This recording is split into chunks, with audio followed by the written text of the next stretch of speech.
오늘은 역대상하를 정리하는 시간인데요. 말씀을 한 구절 읽고서 함께 우리 역대상하의 말씀을 정리해 보겠습니다. 구약성경 역대하 7장 14절부터 18절의 말씀을 한번 공독하겠습니다. 역대하 7장 14절에서 18절까지의 말씀을 우리 한 절씩 함께 교독해 보겠습니다. 구약성경 역대하 7장 14절에서 18절까지의 말씀 한 절씩 교독하면서 우리 교우들이 읽으실 때는 제가 또 함께 읽겠습니다.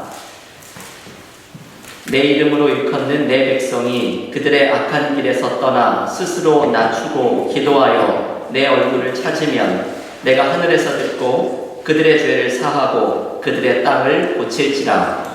이제 이곳에서 하는 기도에 내가 눈을 들고 귀를 기울이리니 이는 내가 이미 이 성전을 택하고 거룩하게 하여 내 이름을 여기에 영원히 있게 하였습니다.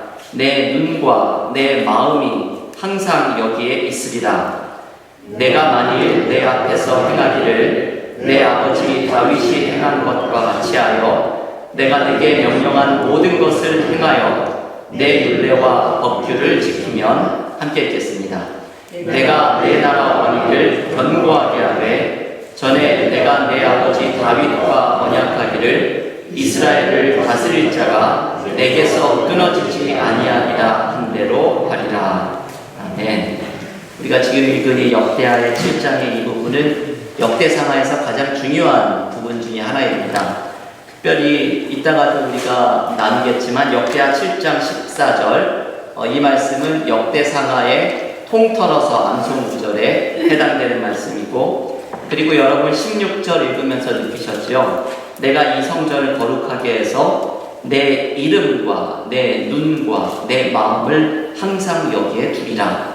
이 하나님께서 예루살렘 성전에 그리고 모든 주님의 몸된 교회에 약속하신 하나님의 말씀입니다. 내 이름과 마음과 눈을 그곳에 두리라. 이 역대상하는 바로 이 성전, 다른 말로 하면 예배에 대한 회복을 강조하려고 하는 책이 역대상하이기 때문에 우리가 지금 읽은 역대하 7장의 이 말씀이 역대상하에서 가장 중요한 본문 가운데 하나라고 이야기를 할 수가 있겠습니다. 한번 핸드아웃을 보시면서 역대상하의 말씀을 시간이 조금 지났지만 저의 장점은 언제나 끝나는 시간은 일정하다는 거, 오늘 우리 수요 찬양 예배 찬양하는 시간까지 함께 우리 시간을 잘 맞춰 보도록 하겠습니다. 이번에 전교인 성경 통독을 하면서 그 전주에 읽은 내용을 수요 찬양 예배에서 정리를 해드리고 있는데요. 제가 제 나름대로 이 정리를 하면서 각각의 책에 제목을 붙여보고 있습니다. 제가 지난번에도 말씀드렸지만 어떨 때에는 90점짜리 제목을 붙이기도 하고 어떨 때에는 70점짜리 붙이기도 하는데 오늘은 한 90점짜리의 제목을 제가 아주 잘 붙여보았습니다. 역대상하라는 성경의 책에 제목을 붙여보면 예배가 해답이다 라는 이 한 문장으로 정리를 할 수가 있겠습니다. 이게 역대기라는 책이 목표로 하는 이유이지요. 소설가 마르셀 프루스트라는 사람은 이런 말을 했다고 하는데요. 이 항해를 하는 사람들에게서 가장 중요한 것은 새로운 땅을 찾는 것이 아니라 새로운 눈을 갖는 것이다. 이 눈을 갖는 것이 중요하다라는 것을 강조하는데 이것은 관점의 중요성을 가르쳐주는 말입니다. 똑같은 사건이나 사물이라도 어떠한 관점을 가지고 있느냐에 따라서 그 사건과 사물을 보는 시각과 해석의 차이는 너무나 많이 달라질 수가 있습니다. 이 역대기가 대표적인 예이죠. 역대기는 새로운 관점의 책입니다. 열왕기상하에 등장하는 역사적인 사실의 소스는 그대로인데 그 역사적 사실의 소스를 역대기는 새로운 관점으로 해석을 합니다. 그래서 역대기는 이러한 새로운 재해석의 과정을 펼쳐가고 있기 때문에 열왕기상하, 사무엘상하부터 열왕기상하까지 등장하는 이스라엘의 왕과 관련된 중요한 역사들 가운데 어떤 것은 생략하기도 하고 어떤 것은 덧붙이기도 하고 어떤 것은 더 강조하기도 하면서 역대기라는 책이 이야기하려는 새로운 관점의 역사 해석을 시도하려고 합니다. 열왕기 상하와 역대기 상하는 그래서 그 기본적인 관심이 다르죠. 열왕기 상하는 아직 바벨론의 포로 생활에 남아있었던 사람들에게 우리가 왜 이렇게 나라가 망하고 바벨론의 포로로 붙잡혀오게 되었는가, 그 이유를 설명해 주려고 하는 책이지요. 그래서 열왕기 상하를 읽어보면 왕들이 어떤 잘못을 했고 이스라엘 백성들, 북이스라엘과 남유다는 어떤 잘못들을 했는지를 계속해서 망라합니다. 그것을 나열하는 이유는 하나님을 섬기지 않았고 하나님의 말씀에 순종하지 않았던 것, 이것이 우리에게 이러한 비극이 찾아온 이유이다, 이것을 설명하려고 하는 목적이 있기 때문입니다. 그런데 역대상하는 그 목적이 다른 책입니다. 열왕기 상하가 쓰여진 다음에 약 120년 정도 후에 쓰여진 이 역대상하라는 책은 바벨론의 포로 생활에서 돌아온 지 꽤 오래된 다음에 이 역대상하라는 책이 쓰여졌습니다. 이렇게 바벨론의 포로가 다 끝나고 돌아와서 시간이 어느 정도 흐른 후에 이스라엘의 역사를 되돌아보면서 역대기가 관심하고 있는 것은 왜 망했는가, 이 이유를 발견하려고 하는 것이 아니라 앞으로 우리는 어떻게 살아야 되는가, 그것을 발견하려고 하는 책이 역대상하입니다. 역대상하가 발견하고 있는 앞으로 어떻게 살아야 되는가 라는 그 해답은 간단하죠. 제가 붙인 제목 그대로입니다. 예배가 해답이다. 이게 역대기의 메시지입니다. 단순하면서도 아주 강력한 메시지이죠. 우리의 삶에서도 묵상하고 적용할 것이 너무나 많은 메시지입니다. 역대기는 이 예배가 해답이다 라는 이 관점으로 이스라엘의 모든 역사를 재해석하고 풀어가려고 노력을 합니다. 어떻게 이것을 풀어가는지 역대상하의 구조로 한번 넘어가 보겠습니다. 핸드아웃을 보시면 역대기는 크게 네 부분으로 나누어질 수 있는데요. 내용이 워낙 길기 때문에 역대상은 29장, 역대하는 36장, 이 긴 내용을 전부 다 소개해 드릴 수는 없죠. 제가 큰 틀만 소개를 하려고 합니다. 먼저 첫 번째 부분은 역대상 1장부터 9장까지 성경의 수면제라는 별명이 붙어있는 족보입니다. 이 족보 중에서도 성경의 가장 강력한 족보이죠. 어떤 것은 1장에서 끝나는 족보도 있고 2장에서 끝나는 족보도 있지만 이것은 무려 9장에 걸쳐서 아담부터 다윗까지, 그리고 다윗 이후에 스룹바벨 포로 생활에 돌아온 사람의 이야기까지 아주 족보가 진부하게, 아주 재미없게, 졸음이 막 쏟아지게 그렇게 기록이 되어 있는 성경의 책입니다. 제가 그래서 성경 통독할 때 이 부분을 이렇게 넘어가게 해드리고 설명 가운데 이 부분을 넘어가게 해드렸다고 이야기를 했는데 많은 교우들이 주보에 미스프린트가 났다고 항의 전화를 많이 하셨다고 우리 김미리 집사님께 전해 들었습니다. 이게 주보를 꼼꼼히 안 읽으셔서 그런 일이 벌어지는 것이죠. 근데 이 족보에는 굉장히 큰 의미가 사실 담겨 있습니다.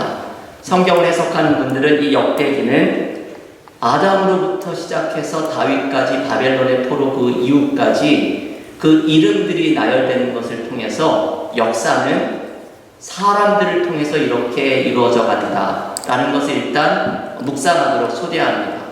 과연 나는 이 역사의 이름에 올라가는 족보에 나라는 사람도 올라갈 수 있을 것인가? 나는 하나님의 역사에 어떻게 동참할 것인가? 이것을 묵상하도록 초대하는 것이고, 또 하나의 중요한 의미는 이것이 아담부터 시작된다는 의미에서 하나님께서 이 창세 때부터 다윗의 시대까지, 그 이후의 시대까지 하나님께서 모든 것 가운데 일하시고 계셨고 배후에 역사하고 계셨다, 이것을 소개해 주려고 하는 것이 이 족보에 담겨있는 의미이죠.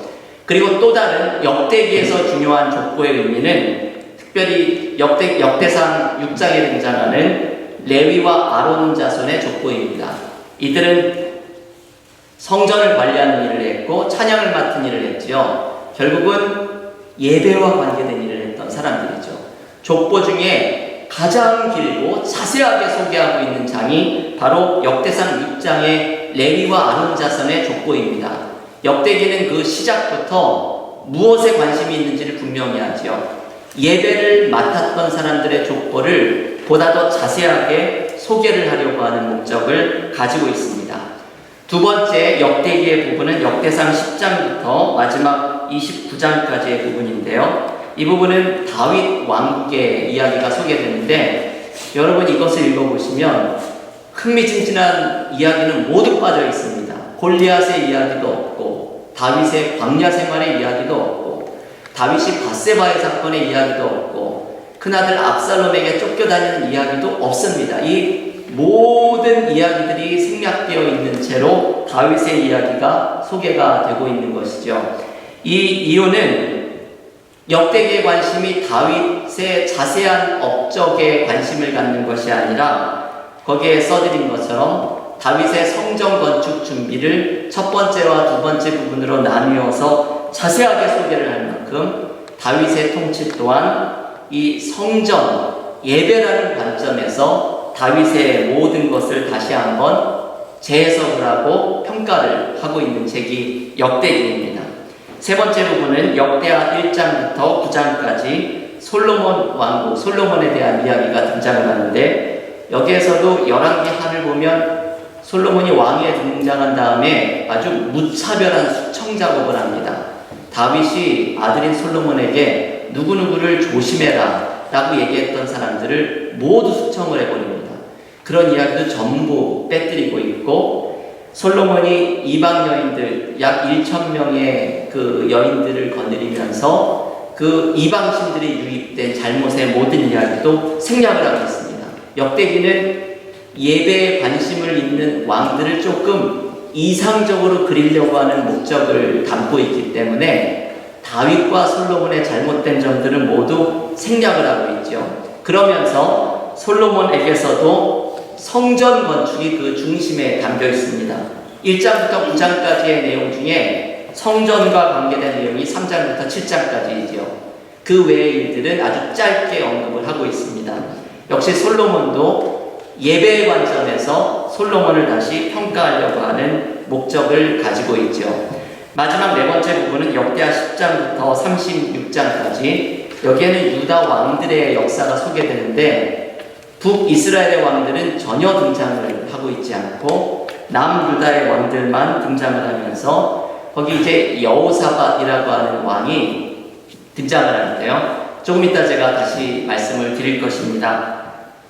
열왕기상에는 아주 짧게 언급되는 이 왕이 길게 등장을 하면서 이 사람이 가지고 있는 예배에 대한 강조점을 다시 한번 소개를 하려고 하는 책입니다. 그리고 마지막은 고레스의 칙령으로 마치고 있지요.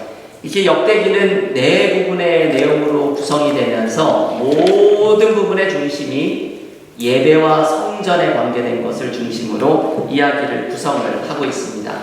그래서 이 역대기의 메시지, 예배가 해답이다 라는 메시지가 어떻게 등장을 하는지 한번 핸드아웃을 넘겨보시면 거기에 제가 세 가지의 예를 드렸습니다.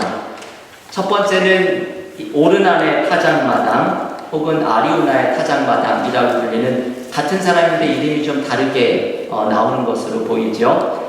이 이야기에서 예배에 대한 강조점이 다시 한번 등장합니다. 역대상 21장에 등장하는 이 이야기는 다윗의 인구조사를 기록을 하고 있는데요. 핸드아웃을 한번 이렇게 읽어보시고 다윗의 인구조사는 한마디로 하나님 앞에 잘못을 범한 것입니다. 그래서 다윗은 그 결과로 하나님으로부터 사흘의 전염병을 경험을 하게 되는데 이것이 하나님의 긍휼히 여기심으로 멈추게 되죠. 이것이 어떻게 멈추었는가? 역대상 21장을 읽어보면 다윗이 오르난의 타작마당에서 예배를 드릴 때에 이 재앙이 멈춥니다.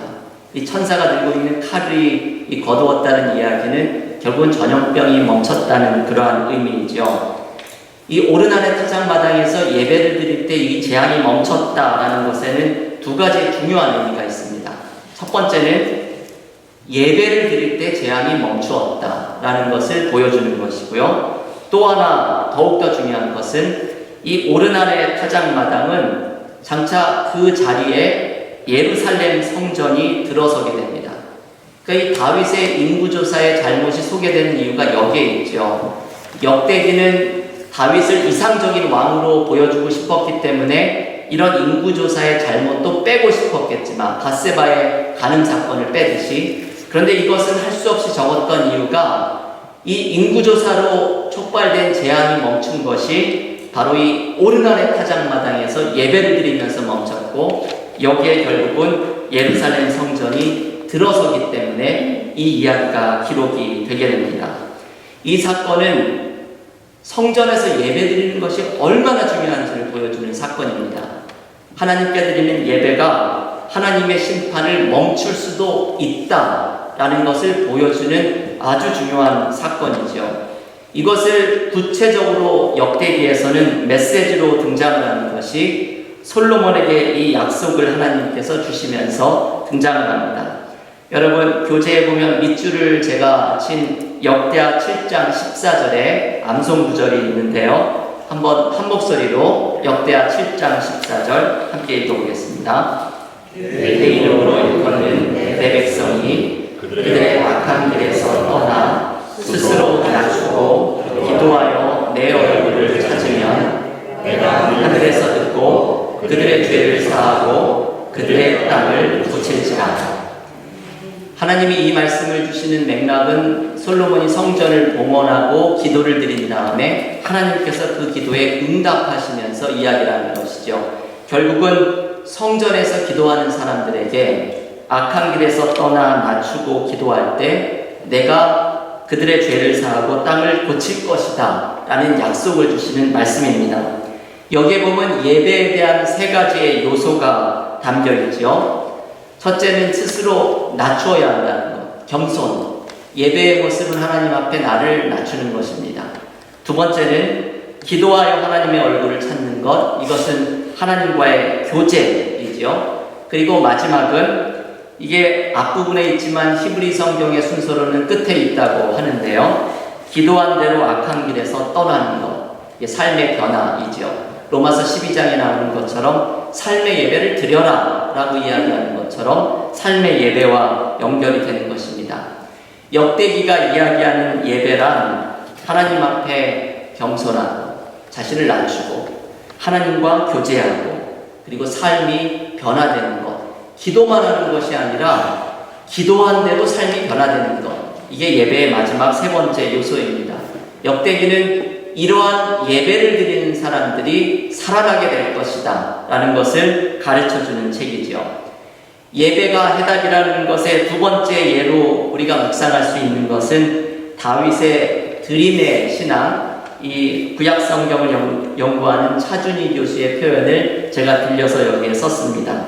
이 드림의 신앙이라는 것은 역대상 29장에 보면 다윗이 성전 건축에 필요한 물질을 모든 백성들과 함께 이것을 드리는 장면이 소개가 되죠. 이 말씀 한번 같이 읽어보겠습니다. 역대상 29장 9절 말씀 한번 찾아서 한 목소리로 읽어보겠습니다. 역대상 29장 9절, 그 29장을 한번 계속 펴고 계시죠. 역대상 29장 9절 말씀 한번 한 목소리로 같이 읽겠습니다. 백성들은 자원하여 드렸으므로 기뻐하였으니 곧 그들이 성심으로 여호와께 자원하여 드렸으므로 다윗 왕도 심히 기뻐하니라.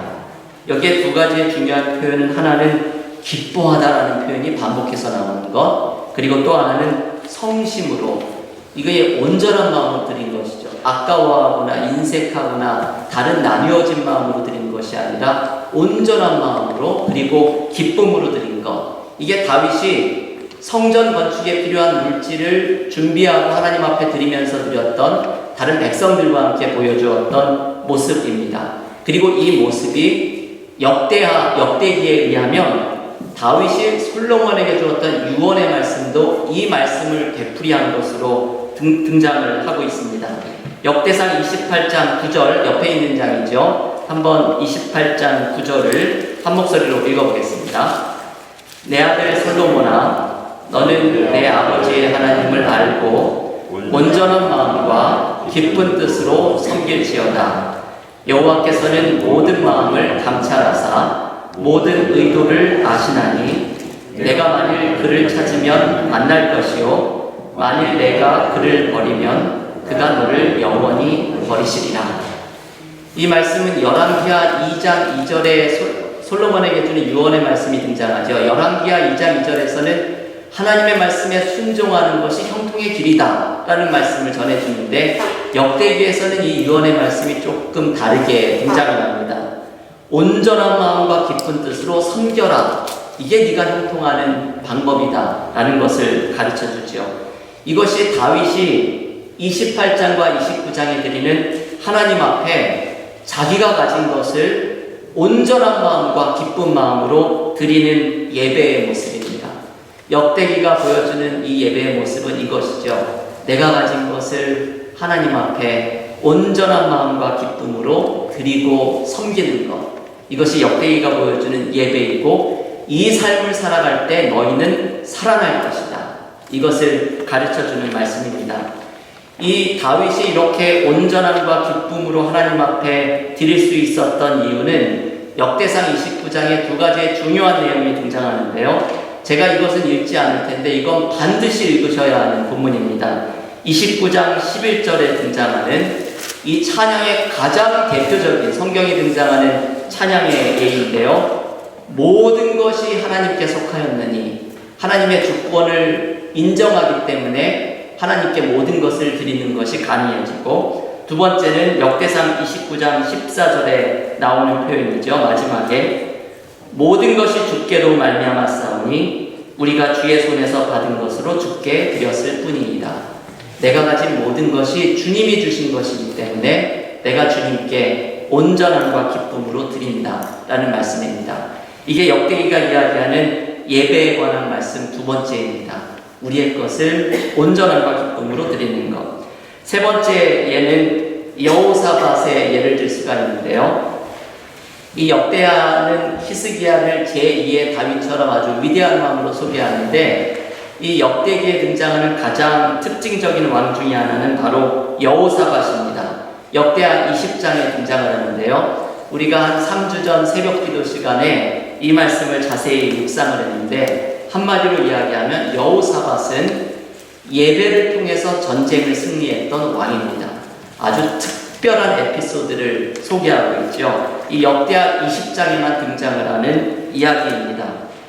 모압과 암몬의 연합군이 전쟁을 일으켰을 때 여호사밧을 이 전쟁에 참여했던 방법은 유대 모든 사람들이, 아내와 남편과 아이들이 모두 다 하나님 앞에 기도로 나아가고, 이 먼저 한 것이 기도이죠. 그리고 여호사밧이 성가대를 조직해서 전쟁터의 맨 앞부분에 성가대를 내세워서 행진을 하게 합니다. 그리고 전쟁의 한복판에서 그 전쟁이 벌어진 골짜기를 찬양의 골짜기라고 이름을 짓고, 그리고 그 전쟁이 끝나고 돌아올 때에 찬양을 부르면서 예루살렘에 들어옵니다. 그리고 그 전쟁에서 모든 하나님의 신비로운 역사가 일어난 순간은 성가대가 찬양을 시작할 때입니다.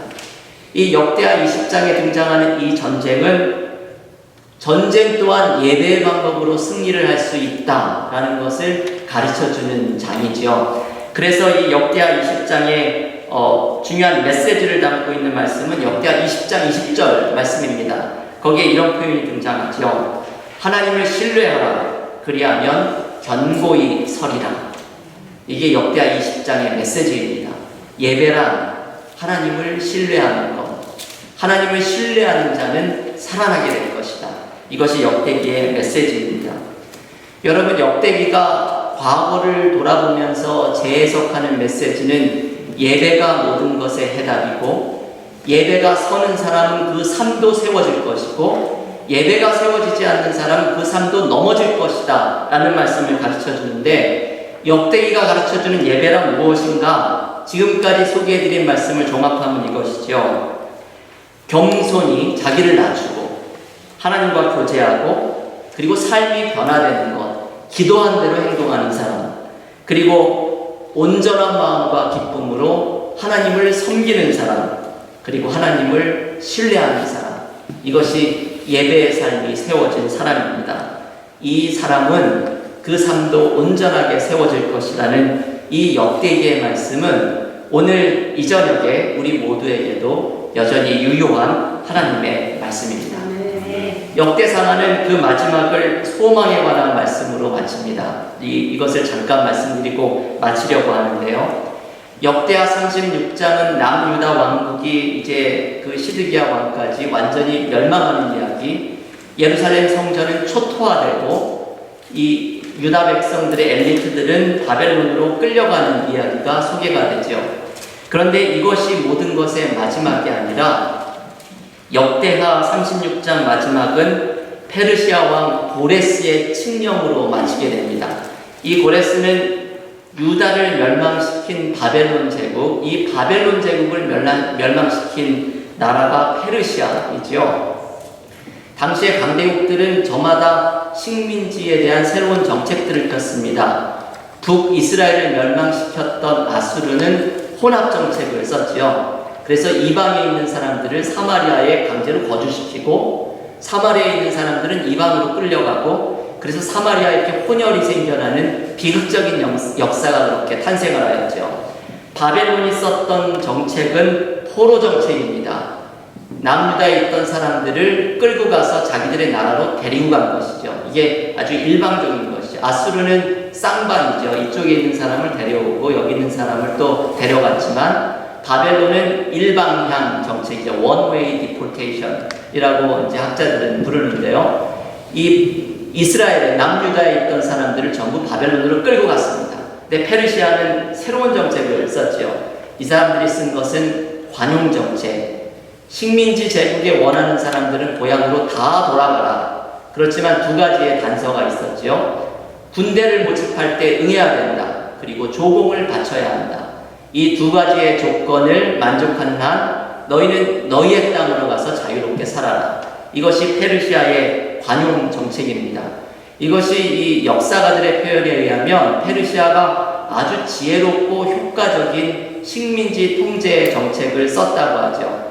아수르나 바벨론이나 페르시아나 그들의 목적은 한 가지입니다. 어떻게 하면 식민지를 컨트롤할 수 있을까? 근데 페르시아의 이 새로운 정책은 유다 백성들에게도 역시 도움이 되는 것이었죠. 이들의 소망은 고향 땅 예루살렘에 돌아가서 성전을 재건하는 것이었기 때문에 고레스의 칙령은 아주 신비롭게도 이들의 마음의 소원을 이루는 하나님의 역사가 됩니다.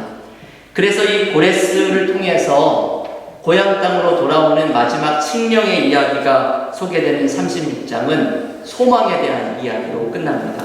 근데 이 소망도 역시 성전을 재건하는 예배의 회복을 통해서 이 소망이 온전하게 이루어질 것을 역시 말씀을 하고 있죠. 역대기는 처음부터 마지막까지 온통이 예배에 대한 관심, 성전에 대한 관심밖에는 없습니다.